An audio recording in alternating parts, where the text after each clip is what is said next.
কিছু কিছু মানুষের ভাগ্য দেখলে মনে হয় তারা তাদের ভাগ্য হাতে নিয়ে ঘুরছে। কারণ ভাগ্য যদি সাথে না থাকে তাহলে এত বড় বিপদ থেকে কিভাবে বেঁচে ফিরে। আজকে আমরা এরকমই কিছু ভাগ্যবান মানুষের মৃত্যুর হাত থেকে কিভাবে বেঁচে ফিরে সেই ভিডিওগুলো দেখব। তো শুরু করা যাক।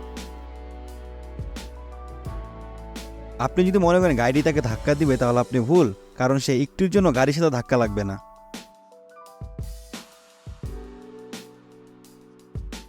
এটাকে ভাগ্য বলে। এখানে সবাই মিলে গেমস খেলতেছিল, কিন্তু আপনি কি জানেন এখন একটা দুর্ঘটনা ঘটবে? হঠাৎ করে ছাদের সিলিং ভেঙে ছেলেটির মাথায় পড়ে, কিন্তু কপাল ভালো ছেলেটির কিছুই হয়নি। এখানে গাছটি যদি 1 সেকেন্ডও দেরি করতো তাহলে হয়তো ছেলেটির মাথায় পড়তো, আর এতে একটা দুর্ঘটনা ঘটতে পারত, কিন্তু তার ভাগ্যের কারণে আজকে তিনি বেঁচে গেল।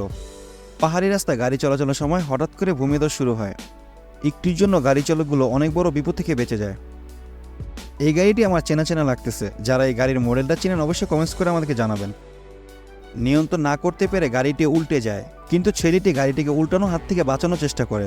ততক্ষণে গাড়িটি পুরো ছেলের উপরে উল্টে পড়ে। যত কিছুই হোক ছেলেটি এখান থেকে বেঁচে ফিরে। ছেলেটির সাহসিকতার জন্য অবশ্যই এটা লাইক করে দেবেন। হাইওয়ে রোড দিয়ে যখনই আপনি গাড়ি থেকে বের হবেন তখন একটু সাবধানে বের হবেন, তাহলে এরকম দুর্ঘটনা আপনার সাথেও হতে পারে। আমার দেখা এই লোকটি হচ্ছে মৃত্যুর হাত থেকে বেঁচে ফেরা সব থেকে লাকি পারসন। একটা বড় দুর্ঘটনা ঘটার আগে মহিলাটি তার জায়গা থেকে সরে যায়, যার কারণে অনেক বড় একটা বিপদ থেকে বেঁচে যায়। একটুর জন্য লোকটি তার নাক মুখ এক হওয়া থেকে বেঁচে গেছে।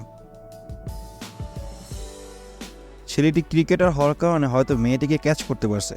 যদি ছেলেটি ফুটবলার হতো তাহলে আজকে মেয়েটির কী অবস্থা হতো।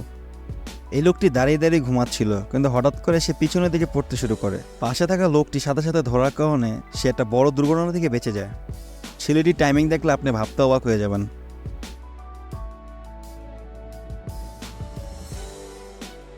এই লোকটা হচ্ছে সব থেকে লাকি লোক, কারণ একসাথে এতগুলা বর্জ্যপাত পড়ার দৃশ্য দেখতে পেরেছে।